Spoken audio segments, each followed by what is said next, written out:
ಮಕ್ಕಳೇ ಎಲ್ರಿಗೂ ನಮಸ್ಕಾರ. ನಾನು ನಿಮ್ಮ ಕನ್ನಡ ಶಿಕ್ಷಕಿ ಪವಿತ್ರ. ಹಿಂದಿನ ತರಗತಿಯಲ್ಲಿ ಸಂಕ್ರಾಂತಿ ಪದ್ಯವನ್ನ ಹಾಡುವುದರ ಜೊತೆಗೆ ನೀವೆಲ್ಲ ಏನ್ ಮಾಡಿದ್ದೀರಿ, ಆ ಪದ್ಯವಾದ ಪದಗಳ ಅರ್ಥಗಳನ್ನ ನೀವೆಲ್ಲ ತಿಳ್ಕೊಂಡಿದ್ದೀರಿ. ಮಕ್ಕಳೇ, ಇಲ್ಲೊಂದು ಅಕ್ಷರ ಮಿಸ್ ಆಗಿದೆ, ದಯವಿಟ್ಟು ನೀವು ಅದನ್ನ ತಿದ್ಕೋಬೇಕು. ಎಸ್ಮಾ, ಈಗ ಸಂಕ್ರಾಂತಿ ಪದ್ಯವನ್ನ ನಾವೇನ್ ಮಾಡೋಣ, ಅಧ್ಯಯನವನ್ನ ಮಾಡೋಣ.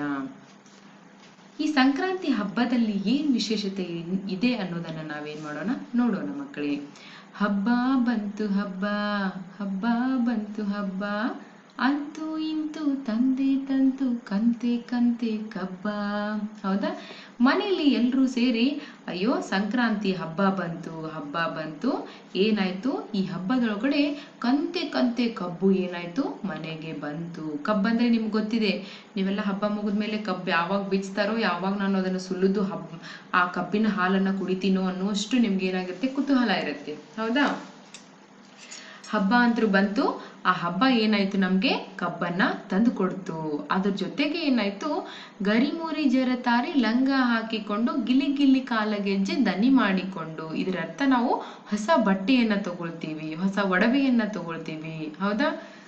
ನಾಳೆ ಹಬ್ಬ ಇದೆ ಅಂತ ಅಂದ್ರೆ ಹೆಣ್ಮಕ್ಳೆಲ್ಲ ನೋಡ್ಬೇಕು, ನಾಳೆ ನಾ ಇದೇ ಡ್ರೆಸ್ ಹಾಕೋತೀನಿ, ನಾಳೆ ನಾನು ಇದೇ ಗೆಜ್ಜೆ ಹಾಕೋತೀನಿ, ನಾಳೆ ಇದೇ ಕಿವಿ ಒಲೆ ಹಾಕೋತೀನಿ, ಇದೇ ಬಳೆಗಳನ್ನ ನಾನು ತೊಟ್ಕೋತೀನಿ. ಹೌದಾ? ಈ ರೀತಿ ನೀವೆಲ್ಲ ಏನ್ ಮಾಡ್ತೀರಿ, ಎಲ್ಲಾನು ಮೊದಲಿಗೆ ಪ್ಲಾನ್ ಮಾಡಿಟ್ಟಿರ್ತೀರಿ. ಹೌದಾ? ಇಲ್ಲೂ ಕೂಡ ಹಬ್ಬದಲ್ಲಿ ಏನಾಗುತ್ತೆ, ಗರಿಮುರಿ ಅಂದ್ರೆ ಏನರ್ಥ ಅಂದ್ರೆ ನೀರಿಗೆ ಏನ್ ಬಿದ್ದಿದೆಯಲ್ಲ ಅಂತಹ ಒಂದು ಜರಿಯುವಂತಹ ಒಂದು ಲಂಗ ನಾನೇನ್ ಮಾಡ್ತೀನಿ, ಹಾಕೊಳ್ತೀನಿ. ಅದ್ರ ಜೊತೆಗೆ ಕಾಲಿನೊಳಗಡೆ ಕಾಲ್ಗೆಜ್ಜೆಯನ್ನ ನಾನು ಹಾಕೊಳ್ತೀನಿ. ಆ ಕಾಲ್ಗೆಜ್ಜೆ ಹಾಕಿಕೊಂಡಾಗ ಗಿಲ್ ಗಿಲ್ ಅಂತ ಅದು ಶಬ್ದ ಮಾಡುತ್ತೆ. ಹೌದಾ?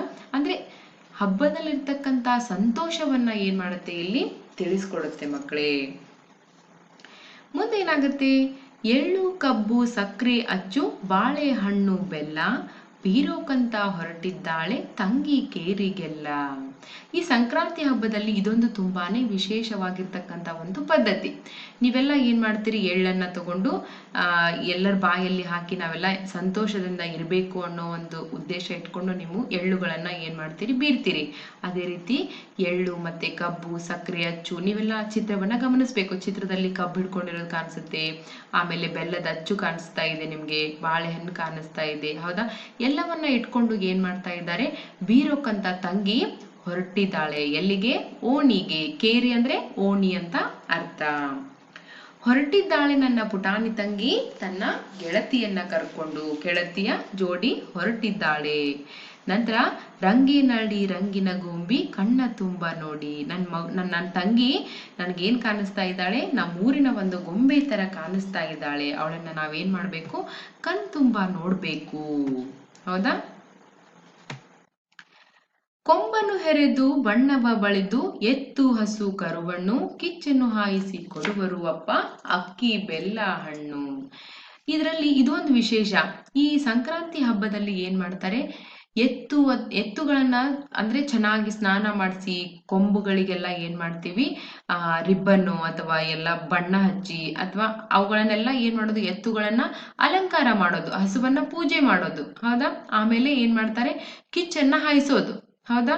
ನೀವು ಸಾಯಂಕಾಲ ಎಲ್ಲ ಏನ್ ಮಾಡ್ತೀರಿ, ಅಯ್ಯೋ ಏನ್ ಮಾಡ್ತಾ ಇದ್ದಾರೆ ಇವತ್ತು, ಕರಿ ಹರಿತಾ ಇದ್ದಾರೆ ಅಂತ ಹೇಳ್ತೀರಲ್ಲ, ಅದೇ ರೀತಿ ಆ ಎತ್ತನ್ನ ಅಲಂಕಾರ ಮಾಡಿ ಏನ್ ಮಾಡೋದು, ಕಿಚ್ಚನ್ನ ಹಾಯಿಸಿ ಅಪ್ಪ ಏನ್ ಮಾಡ್ತಾರೆ, ಕರ್ಕೊಂಡ್ ಬರ್ತಾರೆ. ಆಗ ಎಲ್ರಿಗೂ ನೀವೆಲ್ಲ ಏನ್ ಮಾಡ್ತೀರಿ, ಅಕ್ಕಿ ಬೆಲ್ಲವನ್ನ ಹಣ್ಣನ್ನ ಕೊಟ್ಟು ಸಂತಸ ಪಡ್ತೀರಿ ಮಕ್ಕಳೇ. ಆಗ ತಾಯಿ ಏನ್ ಮಾಡ್ತಾಳೆ, ಹಬ್ಬ ಮುಗಿತಾ ಬರುತ್ತೆ, ಮಕ್ಕಳನ್ನೆಲ್ಲ ಏನ್ ಮಾಡ್ತಾರೆ, ಹಸೆಯಲ್ಲಿ ನೀವೆಲ್ಲ ಹಾಲ್ ಅಂತ ಹೇಳ್ತೀರಲ್ಲ, ಅಂದ್ರೆ ಪಡಸಾಲಿ ಅಂತ ಹೇಳ್ತಾರೆ ಹಳ್ಳಿ ಕಡೆ, ಆ ಹಸೆಯಲ್ಲಿ ಕೂಡಿಸಿ ಏನ್ ಮಾಡ್ತಾರೆ, ಎಲ್ರಿಗೂ ಕೂಡ ಎಳ್ಳು ಎಲಚಿ ಅಚ್ಚನ್ನ ಏನ್ ಮಾಡ್ತಾರೆ, ಕೊಡ್ತಾರೆ ಮಕ್ಕಳೇ.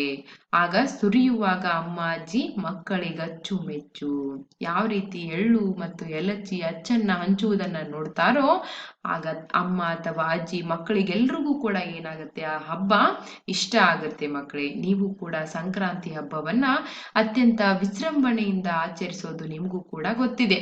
ನೀವು ಕೂಡ ಏನ್ ಮಾಡ್ಬೇಕು ಅಂದ್ರೆ, ಈ ಹಬ್ಬವನ್ನ ನೀವು ಯಾವ ರೀತಿ ಆಚರಣೆ ಮಾಡ್ತೀರಿ ಅನ್ನೋದನ್ನ ನೀವೇನ್ ಮಾಡ್ಬೇಕು, ತಿಳ್ಕೋಬೇಕು ಮಕ್ಕಳೇ. ತಿಳಿದು ನಂತರ ನಿಮ್ಮ ಮನೆಯಲ್ಲಿ ಯಾರ್ಯಾರಿದ್ದೀರಿ, ಯಾವ್ಯಾವ ರೀತಿಯಾಗಿ ಈ ಒಂದು ಹಬ್ಬವನ್ನ ಆಚರಣೆ ಮಾಡ್ತೀರಿ ಅನ್ನೋದನ್ನ 10 ವಾಕ್ಯಗಳನ್ನ ನೀವೇನ್ ಮಾಡ್ಬೇಕು, ಬರಿಬೇಕು ಮಕ್ಕಳೇ. ಆ 10 ವಾಕ್ಯಗಳನ್ನ ಏನ್ ಮಾಡ್ಬೇಕು, ಪಾಯಿಂಟ್ಸ್ ಮಾಡಿ ನೀವೇನ್ ಮಾಡ್ಬೇಕು, ಬರಿಬೇಕು ಮಕ್ಕಳೇ. ಹಾಗಾದರೆ ನಾವೇನ್ ಮಾಡಿದೀವಿ, ಇಂದಿನ ತರಗತಿಯೊಳಗಡೆ ಸಂಕ್ರಾಂತಿ ಪದ್ಯವನ್ನ ನಾವು ಅಧ್ಯಯನವನ್ನ ಮಾಡಿದ್ದೀವಿ. ಹೌದಾ? ಆ ಸಂಕ್ರಾಂತಿ ಹಬ್ಬವನ್ನ ಯಾವ ರೀತಿ ಭಿನ್ನವಾಗಿ ಆಚರಿಸ್ತಾರೆ ಅನ್ನೋದನ್ನ ನಾವು ತಿಳ್ಕೊಂಡಿದ್ದೀವಿ. ಹಾಗಾದರೆ ಮುಂದಿನ ತರಗತಿಯಲ್ಲಿ ಮತ್ತೆ ಹೊಸದೊಂದು ಪಾಠದೊಂದಿಗೆ ನಾನು ನಿಮ್ಗೆ ಭೇಟಿಯಾಗ್ತೀನಿ. ಅಲ್ಲಿವರೆಗೂ ಧನ್ಯವಾದಗಳು. ಒಳ್ಳೆಯದಾಗ್ಲಿ ಮಕ್ಕಳೇ.